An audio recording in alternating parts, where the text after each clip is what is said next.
بسم الله الرحمن الرحيم. الحمد لله رب العالمين، وصلى الله وسلم وبارك على سيدنا ونبينا محمد سيد الأولين والآخرين وعلى آله وأصحابه أجمعين.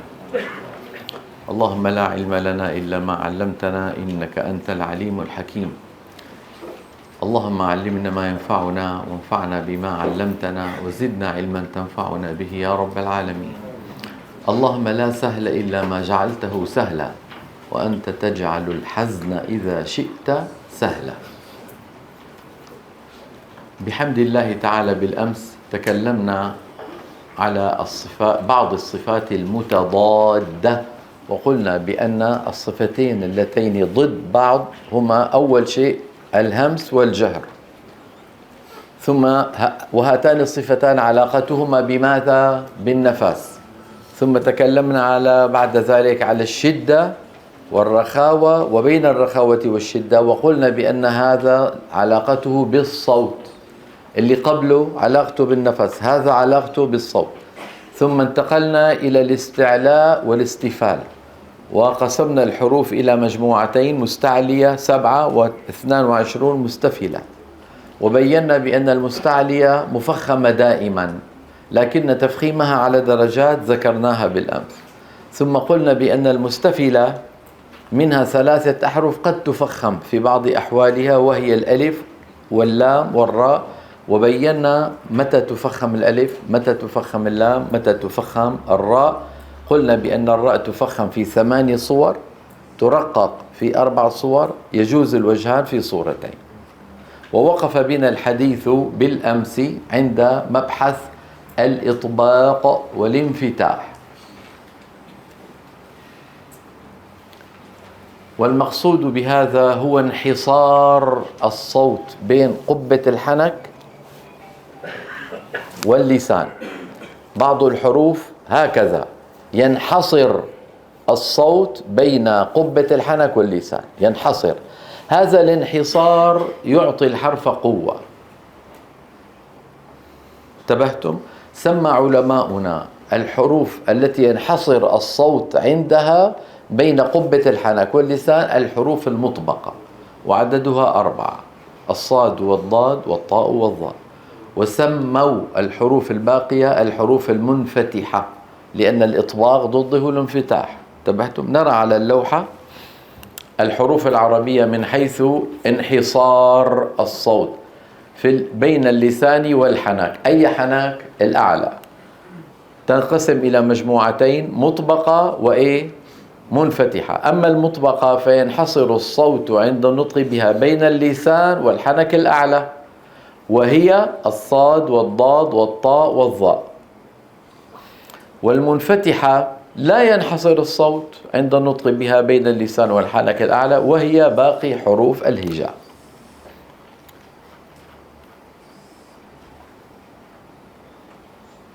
هذا مثال على انحصار الصوت بين مين ومين؟ بين قبة الحنك أو غار الحنك الأعلى. أحيانا نقول قبة الحنك، أحيانا نقول غار الحنك الأعلى، المؤدى واحد. هذا المكان واللسان، فهنا ينحصر الصوت. هذا الانحصار يعطي الحرف قوة. ولاحظوا بأن اللسان مستعل، طرف اللسان على أطراف الثنايا العليا، أو واللسان مستعلي، وهناك تضيق وين؟ في الحلق. رجوع لسان المزمار هنا يجعل في الحلق تضيقا. فهذه الأربعة هكذا وضعها: الصاد والضاد والطاء والظاء، مستعلية وفي نفس الوقت مطبقة. انتبهتوا؟ يعني استعلاء الصوت هي مستعلية، انحصار الصوت هي مطبقة. انتبه؟ ألم نقل بأن حروف الاستعلاء 7: خص ضغط قض. طيب، خاء مستعلية لكن ما فيها انحصار. انتبهتم؟ غاء وما من غائبة، غاء فيها استعلاء طبعا لكن ما فيها انحصار، هي مستعلية منفتحة. انتبهتوا؟ كذلك القاف أو هم قائلون، مستعلية لكن المخرج غير محصور. انتبهتوا؟ المحصور فقط مين؟ وصاد ضاد طاء ضاء مطبقة كما قال إمامنا الجزري. نرى على اللوحة كما ذكرت لكم انحصار الصوت بالحرف المطبق بين اللسان والحنك الأعلى. نحب دائما المقارنة لأن المقارنة توضح المسائل. هنا نقارن بين مستعل منفتح وبين مين؟ مستفل منفتح، كلاهما منفتح لكن واحد مستعلي وواحد مين؟ مستفل. انظروا إلى القاف مستعلية لكن الصوت من الأمام ليس محصورا، قا، فهي مستعلية منفتحة والحلق فيه تضيق هنا واللسان مرتفع. انتبهتم؟ الكاف ليس في لسان المزمار تضيق في الحلق هنا، والصوت ينحدر إلى خارج الفم. كانوا قليلا انتبهتم؟ بينما هذه اللوحة تبين المستعلي المطبق، المستعلي المنفتح، المستفل المنفتح. أما الصورة التي على اليمين فهي للضاء التي مرت معنا منذ قليل وهو مستعل. لماذا مستعلي؟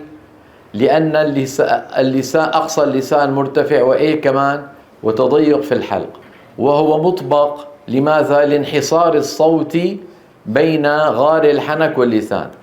القاف مستعلي، انظروا أقصى اللسان كيف هو مستعلي والحلق متضيق لكنه ليس الصوت ليس محصور من الأمام. أرأيتم؟ فهذا مستعلي مطبق وهذا مستعلي إيه؟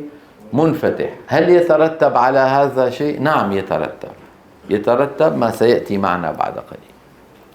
وهذه الكاف التي مرت معنا منذ قليل الحلق ليس فيه تضيق والصوت ينحدر إلى الخارج. قاعدة: حروف الاستعلاء السبعة قسمان كما نرى على اللوحة: مستعلية مطبقة وهي الصاد والضاد والطاء والظاء، ومستعلية منفتحة وهي الغين والخاء والقاف. فأيوة الآن قلت لكم منذ قليل هل يترتب على هذا شيء؟ انظروا ماذا يترتب. فحرف الاستعلاء المطبق أشد تفخيما من حرف الاستعلاء المنفتح، نحو ضامر أشد تفخيما من غالب. انتبهتوا؟ كلاهما مفخم وكلاهما مستعلي لكن مطبق، غا منفتح. لاحظتم؟ إذا أردتم أن تعرفوا الفرق الدقيق بين ذلك انظروا إلى المكسور. الغين والقاف والخاء لما تنكسر يعني ممكن السامع يظنها مرققة، خي، قي، غي، غل. انتبهتوا؟ لكن ضيزا، طين، من طين، وظل من ضي مكسورة والحرف هكذا حجمه. لماذا؟ فيه صفتا قوة، ما هي؟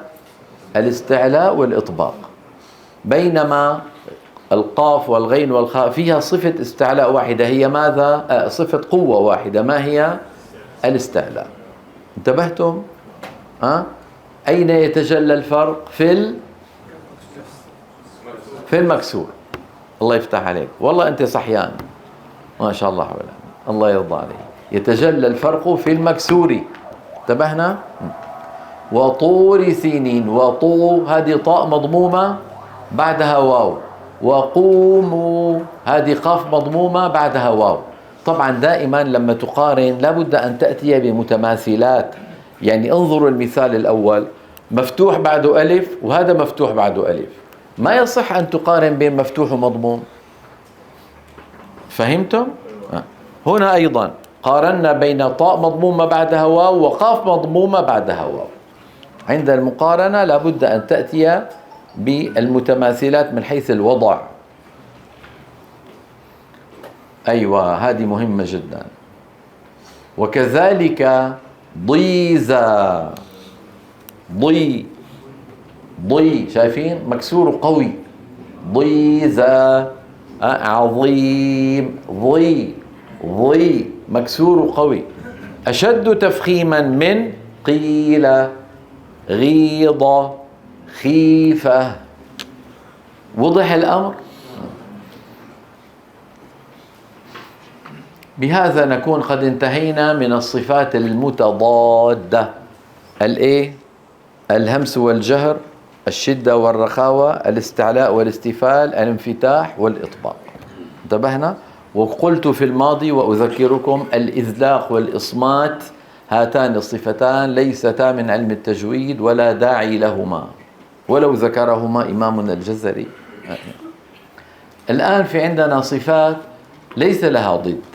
يعني لما نقول حروف الصفير ليس معنى هذا أن الحروف الأخرى ليس فيها صفير. نعم ما فيها صفير واضح، لكن ما يقال هي صفة لهذه الحروف، الصاد والسين ومين والزاي، الصاد والسين والزاي. ننظر إلى اللوحة.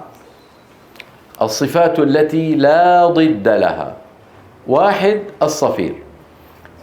ما هو الصفير؟ حدة في صوت الحرف. الحدة يعني صوته حد. يعني شو حد باللغة بقى تبعكم؟ ارفع صوتك. هو حدة في صوت الحرف تنشأ من أين تنشأ هذه الحدة؟ من مروره في مجرى ضيق. هذا السبب. هلأ الواحد لما يصفر، مو في ناس بيصفروا أنا ما بتزبط معي، في ناس ما شاء الله. طيب لما يصفرون ماذا يفعلون؟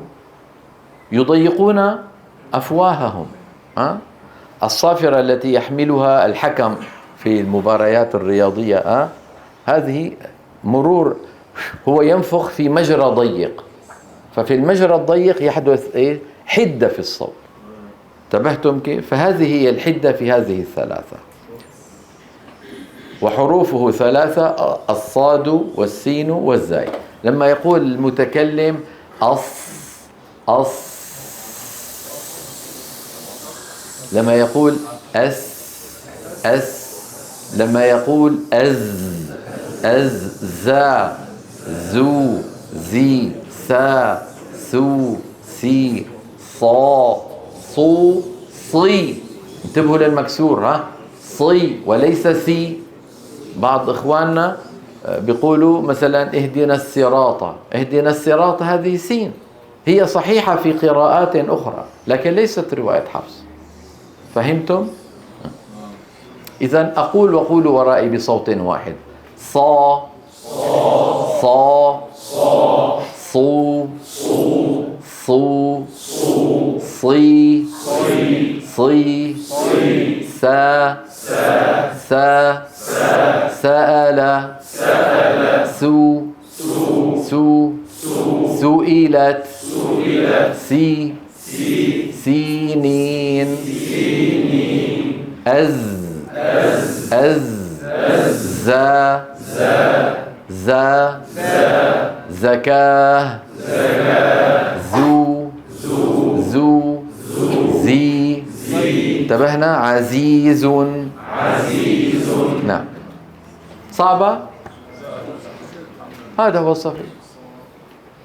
حتى لعلكم تلاحظون شيء: إذا كان إنسان يصلي لوحده سنة قبلية أو سنة بعدية وكان متقن للتلاوة، تسمع منه حروف الصفية: اهدنا الصراط المستقيم، تسمع الصاد، تسمع السين، بس ما تسمع الفاء ولا الحاء ولا الخاء.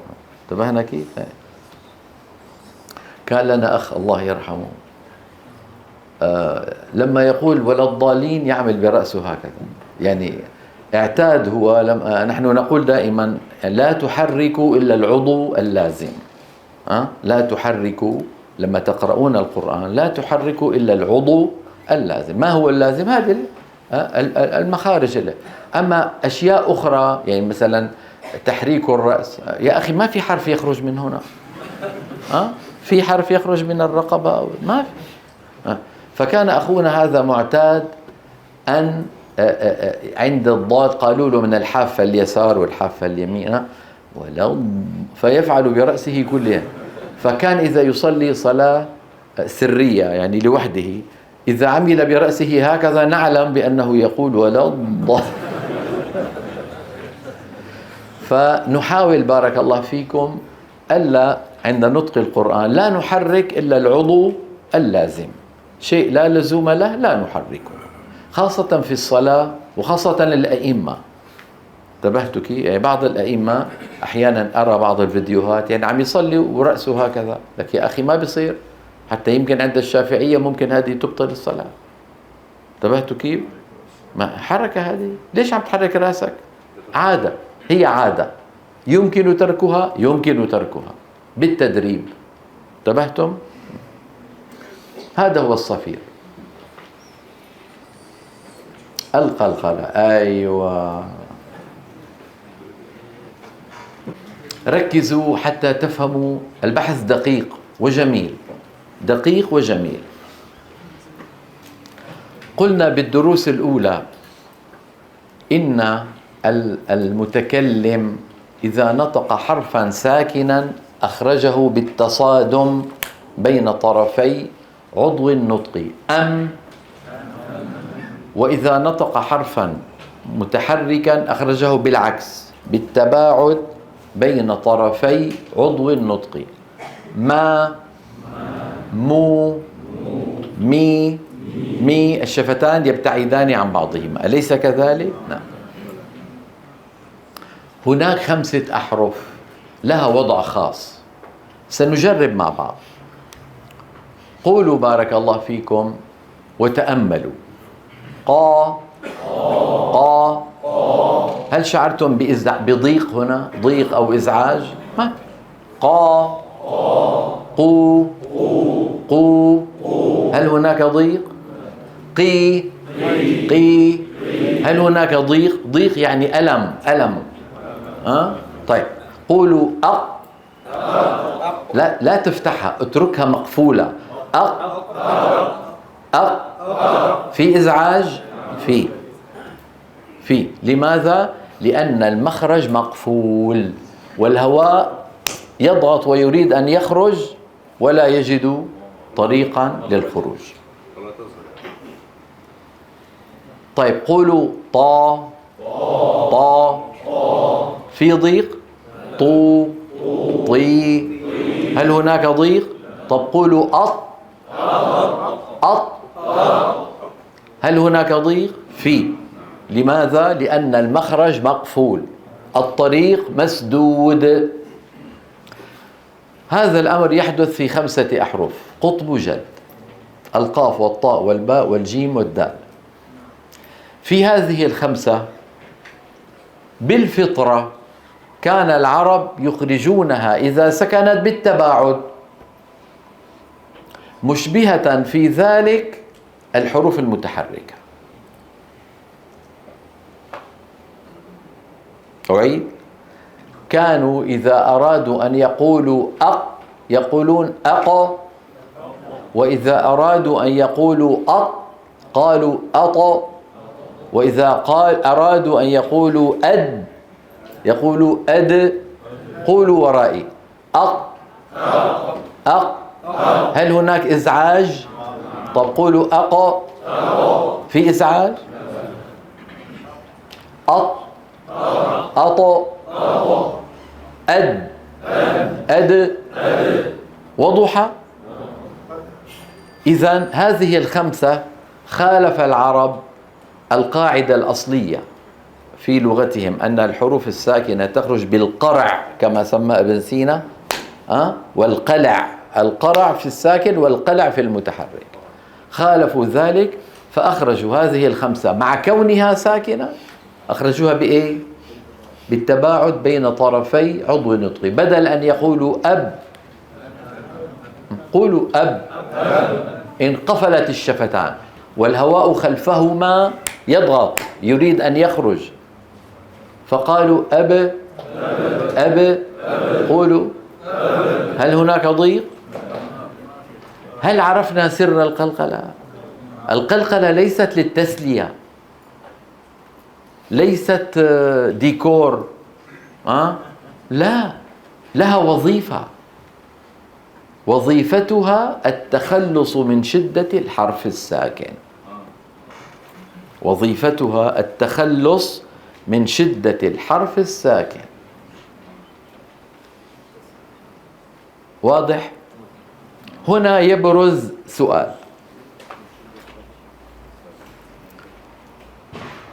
إذا كانت العرب تخرج الحرف المقلقل الساكن بالتباعد، وتخرج الحرف نفسه إن كان متحركا بالتباعد، إذا ما الفرق بين المقلقل والمتحرك؟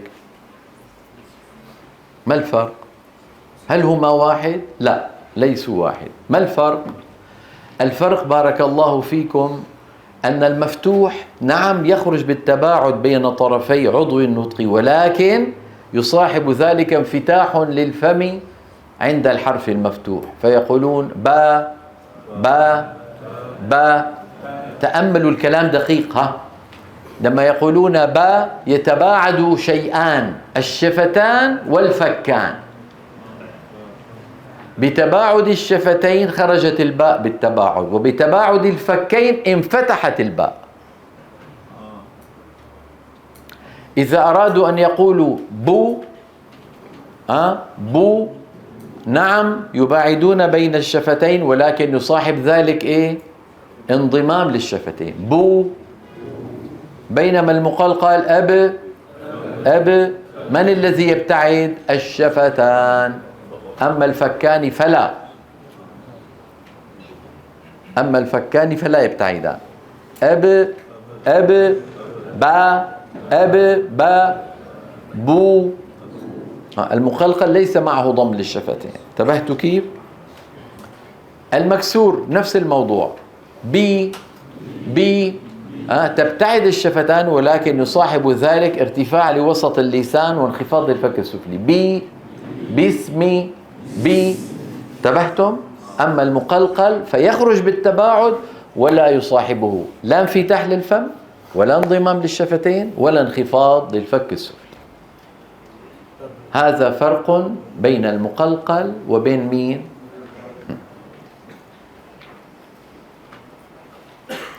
يعني أنا شديد الإعجاب بعلمائنا الأوائل، والله شديد الإعجاب بالخليل بن أحمد، بسيبويه، بعبد الوهاب القرطبي، بأبي مزاحم الخاقاني. هؤلاء الأئمة القدامى والله كانوا ملهمين يا أخي، كانوا ملهمين.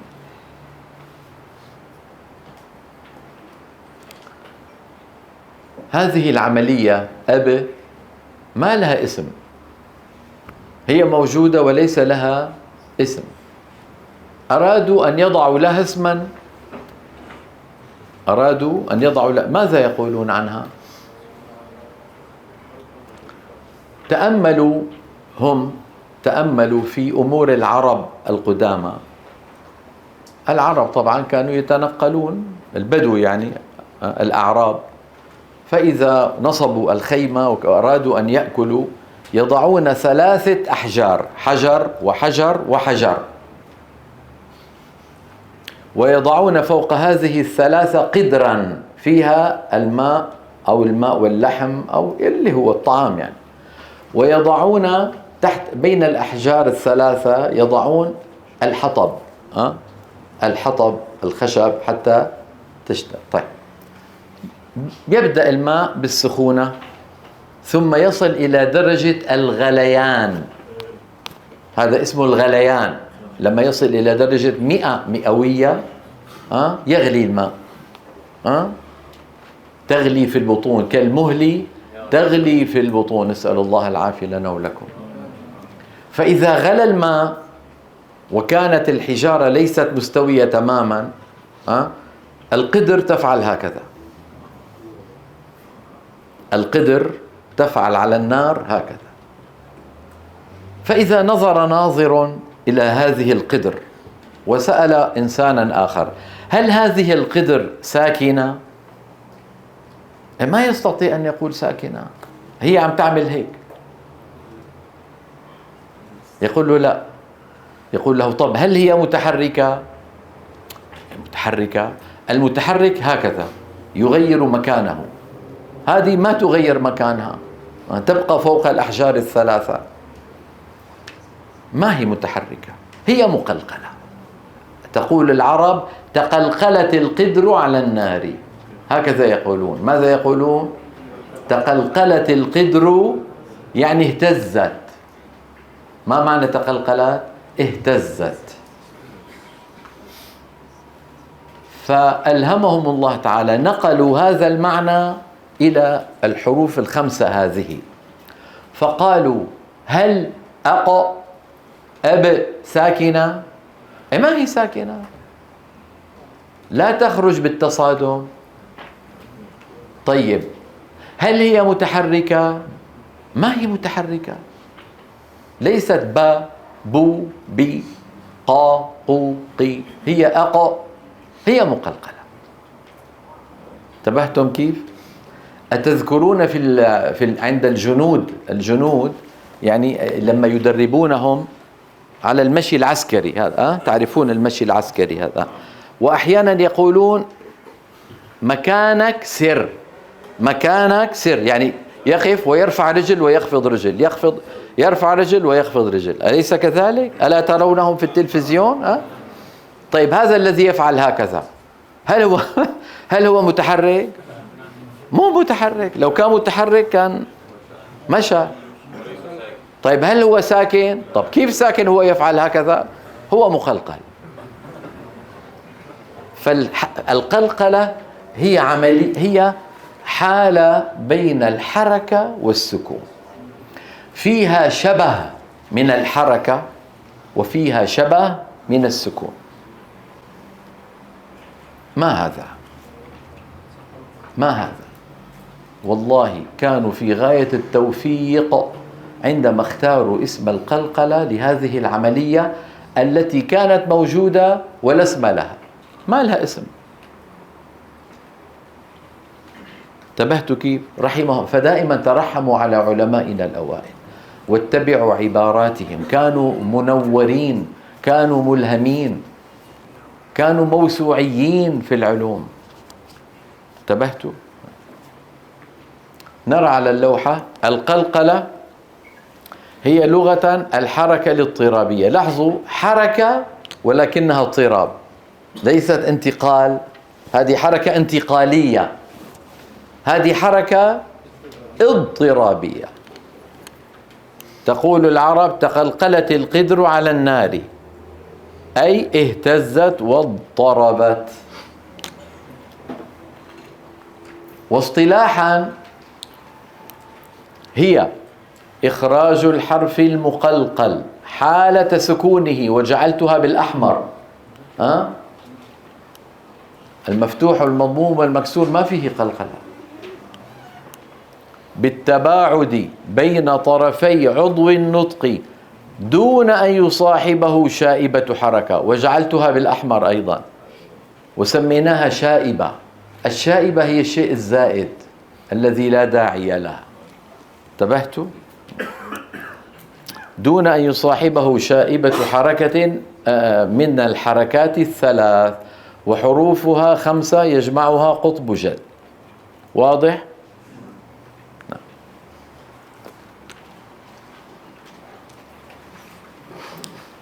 هذه لوحة فيها مقارنة. قلت لكم دائما أنا أحب المقارنات، لأنها لما ترى هذه وترى هذه تتضح عندك الصورة. الفرق بين الساكن والمقلقل والمتحرك، ألم نقل إن المقلقل حالة بين السكون والحركة؟ كيف يعني؟ ما معنى هذا الكلام؟ انظروا الفرق بين الساكن والمقلقل والمتحرك. الفرق بين الساكن والمقلقل والمتحرك. الساكن عندما يخرج بإيه؟ بالتصادم. ال، أر، أم. طيب هل يصاحب الساكن شيء؟ يعني فتح للفم، ضم للشفتين، خفض للفك؟ ما يصاحبه شيء. طيب المقلقل كيف يخرج؟ ما يخرج بالتصادم، يخرج بالتباعد. طب هل يصاحبه شيء؟ لا يصاحبه شيء. أب وليس أبا. من قال أبا فقد باعد بين الشفتين والفكين. أب فقط الشفتين، الفكين لا. المتحرك، الحرف المتحرك يعني با، بو، بي، هذا اسمه متحرك.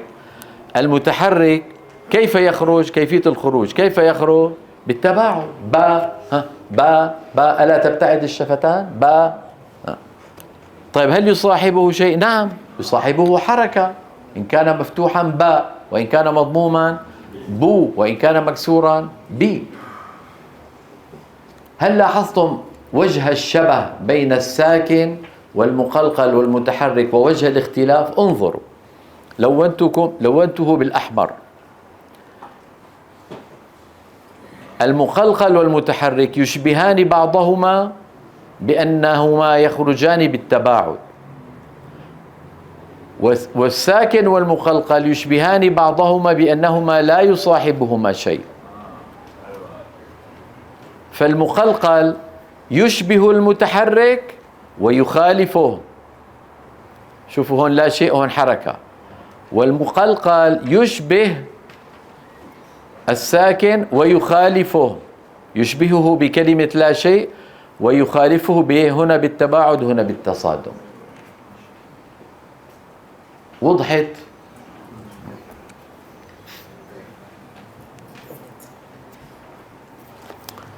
في مصيبة. شو يعني مصيبة بلغتكم؟ تحدث، هي تساهل الأساتذة. قلت لكم نحن ننحدر من شعوب شتى ولهجاتنا شتى، ولما نأتي لنقرأ القرآن علينا أن نتدرب على حروف لم نتعود عليها. هذا ليس بالأمر السهل. حتى العرب شعوب شتى، عادات شتى، طرق نطق شتى. فالقلقلة ما أعرف شعبا عربيا يستعملها إلا قليل جدا من البدو في السعودية، قليل. أنا سمعت مرة أخا بدويا ينادي آخر يقول يا عدنان، يا لطيف. فرحت جدا جدا لأنه كان يقول القلقلة بالإيه؟ بالسليقة. يا عدنان، يا عيني، جميل. لكن أغلب الشعوب العربية 99% ما أحد يفعل هذا، ما أحد يفعل أبدا، من المغرب إلى العراق ما في دولة عربية تقلقل. فنحن مثلكم لما نأتي لنتعلم القرآن نتعلم القلقلة ونتدرب عليها. طبعا من البلاد العربية التي فيها كثافة سكانية، سكان كثيرين، مصر هي تقريبا أكبر دولة عربية من حيث عدد السكان. وهذه البلد بلد مبارك، دخلها القرآن مع الفتح الإسلامي ولم يخرج منها. في بعض البلاد دخلها القرآن وخرج، مثل إسبانيا الأندلس، دخلها الإسلام ودخلها القرآن وخرج منها أبو عمرو الداني وخرج منها الإمام الشاطبي، ثم انتبهتم. أما مصر هذا البلد المبارك دخله القرآن ولم يخرج منه، وإن شاء الله يبقى فيه إلى أبد الآبدين. لكن الذين يقرؤون القرآن أنواع ودرجات. يعني ممكن بعض الأساتذة يعني يصير عنده ملل. إيش الملل بلغتكم؟ يعني يرد الطالب مرة، مرتين، ثلاثة، يا شيخ حسين، يهز برأسه الشيخ حسين، لأنه هكذا يحدث معه. بعدين يقول يا أخي والله تعبت يا أخي، ما عم يفهم، أو هو يفهم لكن لا يستطيع أن يطبق. عرفتوا كيف؟ طبعا قد يأتي سؤال هنا ليس في موضوعنا، إذا كان الأمر كذلك ما الحل؟ ما في حل، يقرأ الله ييسر له، لكن لا يعلم. وإذا أتقن إلا بعض الأحكام يقول له أستاذ أجزتك أن تقرأ، بس ما في وتقرئ هذه ما تقال إلا للذي يجد الأستاذ عنده القدرة على نقل المعلومة. عنده القدرة على نقل المعلومة بتقول له أجزتك، يعني سمحت لك. ما معنى أجزتك؟ أذنت لك أن تتعلم وتعلم، عفوا أن تقرأ وتقرئ. لكن يا أخي ما عنده قدرة على نقل المعلومة، أو عنده حروف غلط، إما أن لا تجيزه أو تجيزه أن يقرأ، بس. وضح؟ نعود إلى موضوعنا. فبعض الناس مثلا دربه الأستاذ مرة مرتين ما فيتركه. هذا الترك خطير. ليه؟ بعد قليل، يعني بعد فترة من الزمان، يصبح ظاهرة. يبدأ بأفراد ثم يتحول إلى إيه؟ ظاهرة. هذه مصيبة. وتأتي مصيبة بعدها لما صار ظاهرة والآذان ألفته للصوت الخطأ. يعني ما معنى ألفته؟ تعودت عليه. يأتي المرحلة التي بعدها أن يدون، أن يكتب في الكتب. هي مصيبة سوداء. انتبهتوا؟ فبعض من ألف من المعاصرين قال لا يتقنون القلقلة. كثير من المصريين وغيرهم لا يتقنون القلقلة. انتبهتوا؟ يعني مثلا بيقول لك تبتم، انظروا إلى فمي، تبتم، ضم الشفتين للتاء فيبقيهما مضمومتين عند الباء ثم يضم التاء الثانية. تبتم، ما يصح. يجب أن يقول تبتم، يضم فقط عند مين؟ عند المضموم. الساكن لماذا تضم شفتيك عند الساكن؟ انتبهتم؟ فيبدأ الأمر تساهل، انتشار، ثم يوضع في الكتب. انتبهتوا كيف؟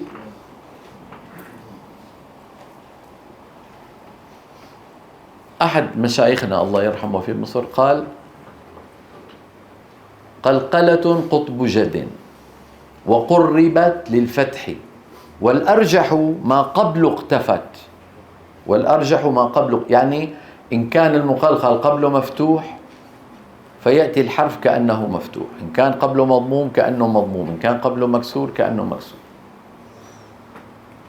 قلقلة قطب جد وقربت للفتح، والأرجح ما قبل اقتفت. فجاء غيره ورد عليه وقال: وقلقلة قرب إلى الفتح مطلقا ولا تتبع عنها بالذي قبل تجمل. ولا هذا صواب ولا هذا صواب.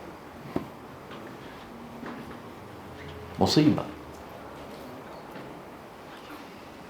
مرة كنت رئيس لجنة التحكيم في دولة عربية، فقرأ أحد الإخوة من دولة إفريقية: فدعوا الله مخلصين له الدين. أنا اقشعر بدني. تعرفون ما معنى اقشعر بدني؟ يا لطيف. هي ادعوا، يعني ارفعوا أيديكم واطلبوا من الله، ادعوا الله. هو ماذا قال؟ فدعوا الله. دعوا الله يعني اتركوا الله. هو ما يقصدها. والخطأ ليس منه، من الذين علموه. انتبهتم؟ لذلك أبو مزاحم الخاقاني قال: فما كل من يتلو الكتاب يقيمه، ولا كل من في الناس يقرئهم مقري.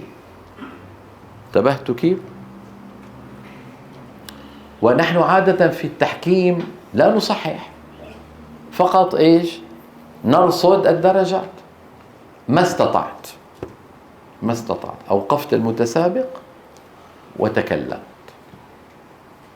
وبينت الخطأ الشنيع. شو يعني الشنيع؟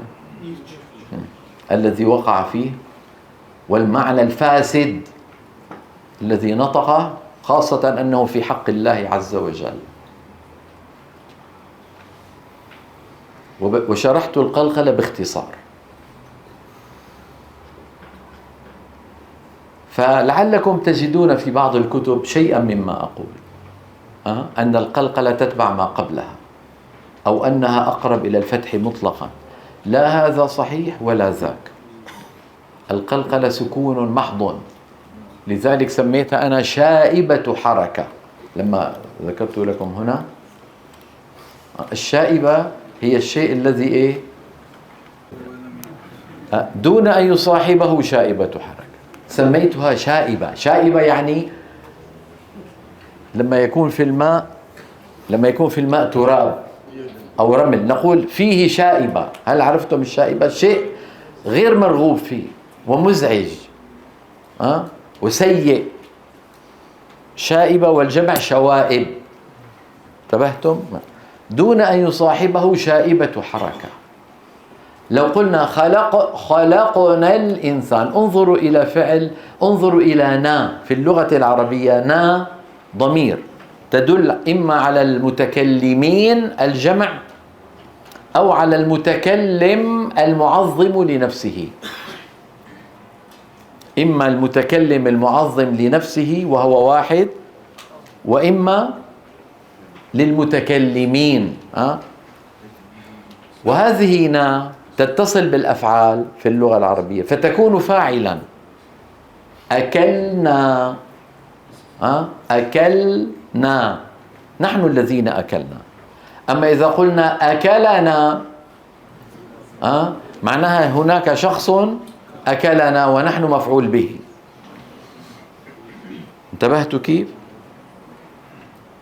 فإذا قلنا خلقنا الإنسان كما يقولون الذين تتبع ما قبلها أو أقرب إلى الفتح مطلقا. على الحالتين يقولون خلقنا الإنسان. من خلق من؟ استغفر الله العظيم، تبنا إلى الله. انتبهتم؟ فرق ضئيل من حيث النطق وكبير من حيث المعنى. خلاصة الكلام، لعلي طولت عليكم لكن قد لا تجدوا هذا الكلام دائما متاحا. المقلقل ساكن ليس معه فتح للفم ولا ضم للشفتين ولا خفض للفك السفلي وارتفاع لوسط اللسان. أق فقط، أط، أب، أج، أد. انتبهتوا كيف؟ نعم. طيب نتدرب على الفلق، الإخلاص والفلق. الناس ما فيها قلقلة ما. طيب نتدرب على تبت نعم. أقرأ واقرأوا خلفي بصوت واحد. أعوذ بالله من الشيطان الرجيم. أعوذ بالله من الشيطان الرجيم. بسم الله الرحمن الرحيم. بسم الله الرحمن الرحيم. تبت يدا أبي لهب وتب. تبت يدا أبي لهب وتب.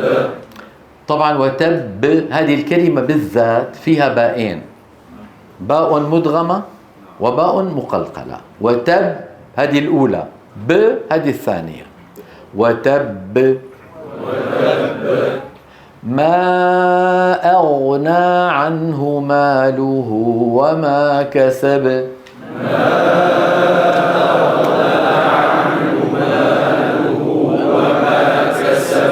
سيصلى نارا ذات لهب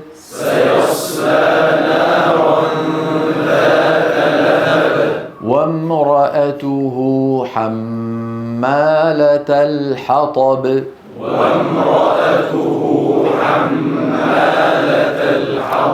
أكلتم الميم يا جماعة، الميم فيها غنة. وامرأته حمالة الحطب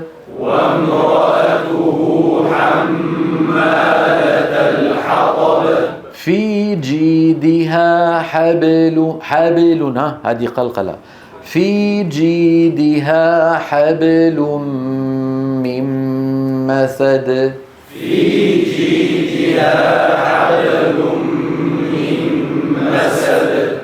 صعبة. بسم الله الرحمن الرحيم.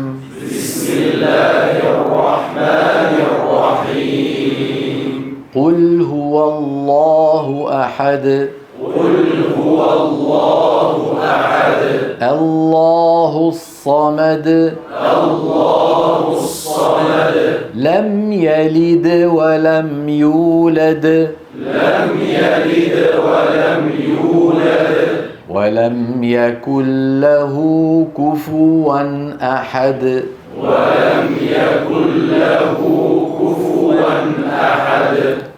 بسم الله الرحمن الرحيم.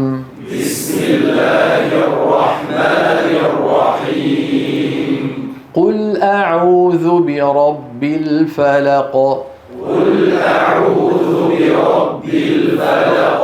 من شر ما خلق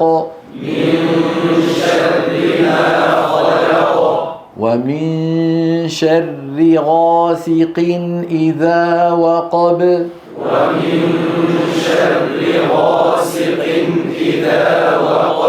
ومن شر النفاثات في العقد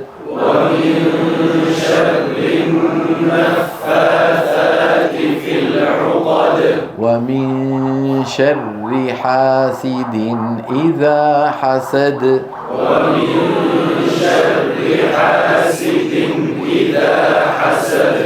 هذه القلقلة صعبة. فهمتموها؟ هل عرفتم الحكمة منها؟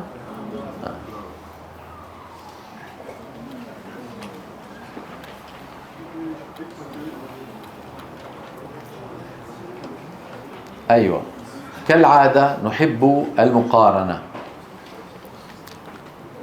مقارنة بين الحرف الساكن والمقلقل والمتحرك.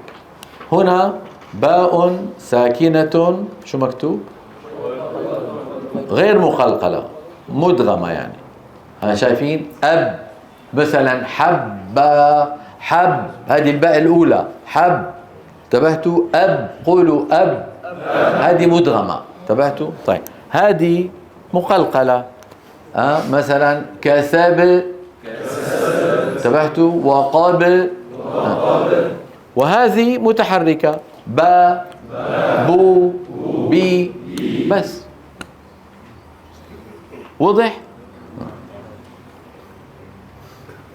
لاحظوا أنني قلت هنا، انتبهوا للعبارات،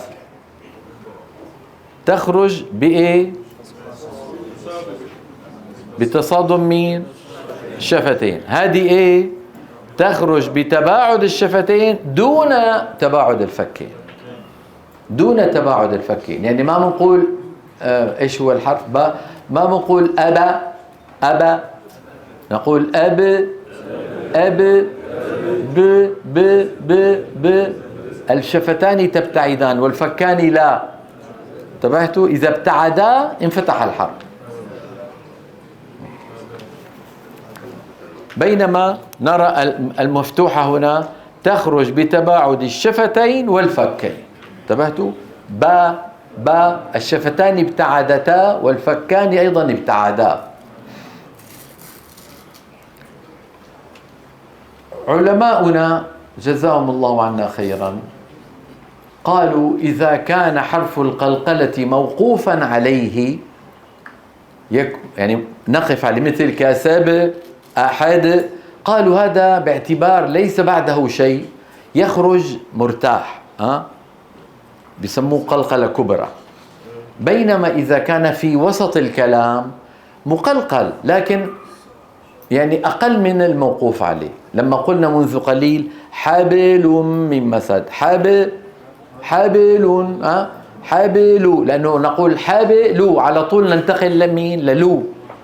وأيضا قلنا لم يلد لد ننتقل من الدال إلى الواو، بينما يولد وقفنا عليه. انتبهتوا؟ إذا متى تكون القلقلة كبرى؟ عند الوقف على الحرف المقلقل. قولوا ورائي: الفلق، محيط، كسب، بهيج، أحد، حق، وتب، الحج، أشد. وتكون القلقلة صغرى متى؟ إذا كان الحرف المقلقل وسط الكلمة أو الكلام. وسط الكلمة مثل يقطعون، تبتم، هذه صغرى.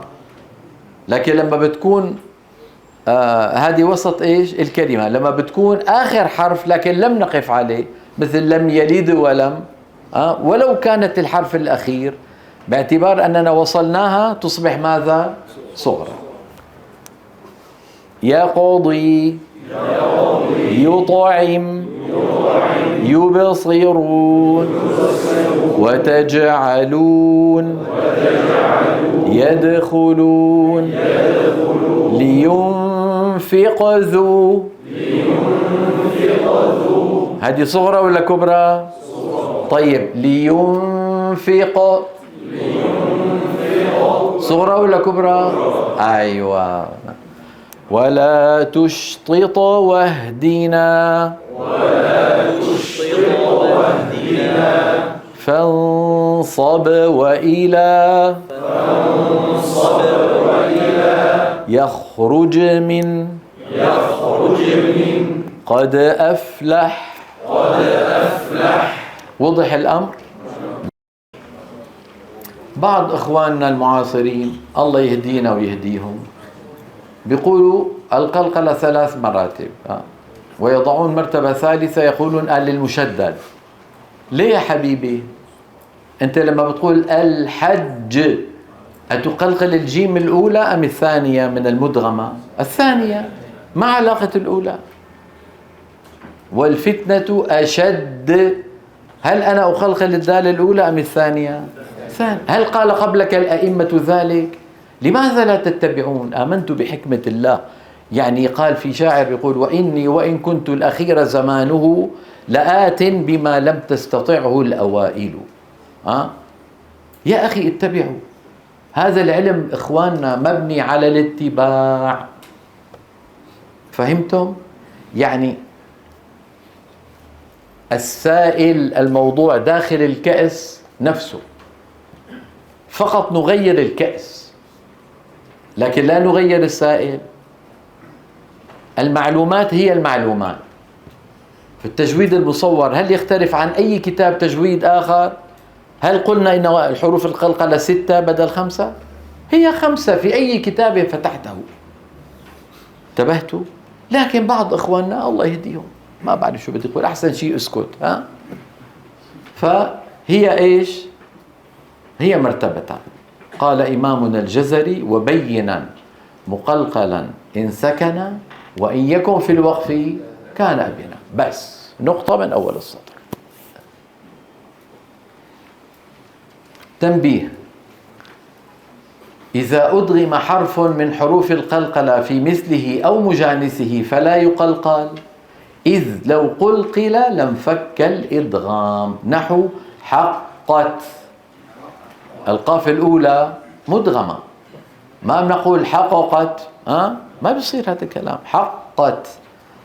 اطلع، ربنا، ثجاجا، يردون، الطارق، وليكتب بينكم. انتبهتوا كيف؟ نعم.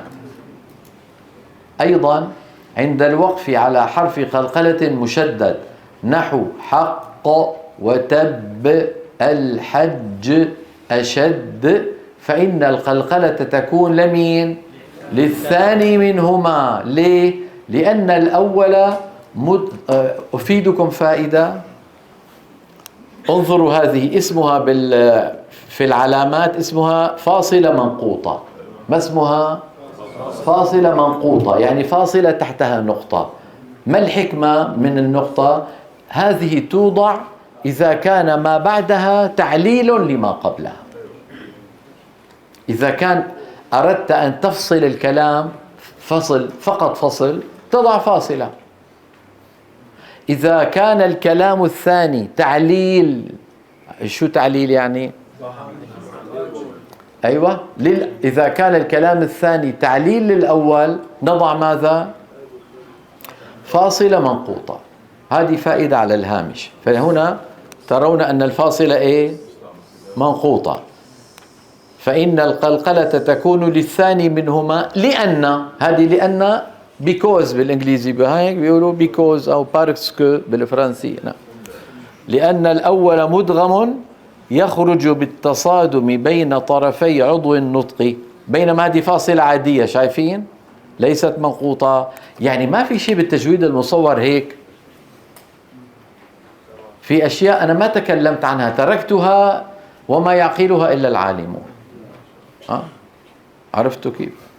من يتأمل ينتبه، ومن لا يتأمل براحته. وعليه فلا أثر للتشديد على وضوح قلقلة المشدد، فالقلقلة في الحج مثل القلقلة في بهيج. أخطاء تحدث عند أداء القلقلة. نحن على وشك الانتهاء من هذا المبحث إن شاء الله. هذه مهمة التي سنتكلم عنها الآن، هي تنبيهات، ما في معلومات جديدة، وإنما تنبيهات لأخطاء يقع فيها بعضنا عند نطق الحرف المقلقل. نرى على اللوحة أخطاء تحدث عند أداء القلقلة. أولا، خلط صوتها بحركة من الحركات الثلاث. هذا أخطر واحد، أخطر واحد هذا الأول. عرفتوا؟ يعني بيقول لك مثلا لقد كان، مليان. لقد كان، خاصة في مصر. لقد كان. أو يقول لك تبتم، تبتم، ماذا يفعل بالباء؟ يضمها، مع أن قبلها مضموم وبعد مضموم وهي إيه؟ ساكنة. إبراهيم، يقول لك إبراهيم، إبراهيم، إبا، لك يا عمي مو إبا، را، فتح الفم يبدأ من فين؟ من الراء. إبرا، إبرا، قولوا ورائي، إبرا، إبرا، إبرا، إبراهيم، تبتم، تبتم، تبتم، لقد كان. ثانيا، ختم صوتها بهمزة، كمان هذا موجود مع الأسف الشديد، بل عند من يعلم، عند بعض من يعلم. بيقول لك أحد، قل هو الله أحد، أحد. طب هي همزة يا رجل، همزة، همزة حرف، الهمزة حرف. أنت تزيد دون أن تشعر، تزيد في التلاوة حرفا، ليس عن عمد لكن عن غفلة. أحد، د د د د د، هنا الدال من طرف اللسان. قل هو الله أحد، د د، هذا ما يصح. الله الصمد، الله الصمد، الصمد، ما يصح. ثلاثة، مط صوتها وتطويله عن حده. بعض إخواننا بيقول لك قل هو الله أحد، الله الصمد. إيش هذه؟ إيش هذا؟ موجود يعني أنا هذا أعرفه وعشت معه، طلاب كثيرين يفعلونها. ما في مط القلقلة، بالعكس هي قصيرة لأنه حرف شديد، وقلنا بأن الحروف الشديدة زمنها قصير. أحد، الصمد، وانتهينا. 4، بتر صوت الحرف المقلقل عما بعده.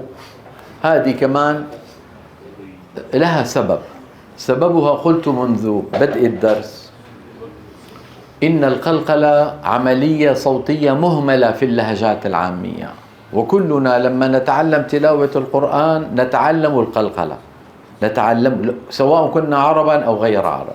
انتبهتوا كيف؟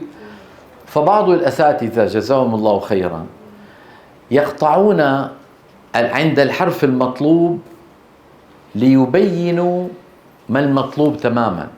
يعني مثلا بيقول لك يقضي، انه عم يبين لك القلقلة، فيظن بعض السامعين أن صواب نطق هذه الكلمة هكذا، فتجده يقول يقضي، لك يا عمي هذه الكلمة يقضي على طول، سلسة، يقضي. انتبهتوا؟ يبصرون ما يصح، يبصرون ما يصح. أستاذك فعلها أمامك ليعلمك، لا أن صوابها كذلك. انتبهتم؟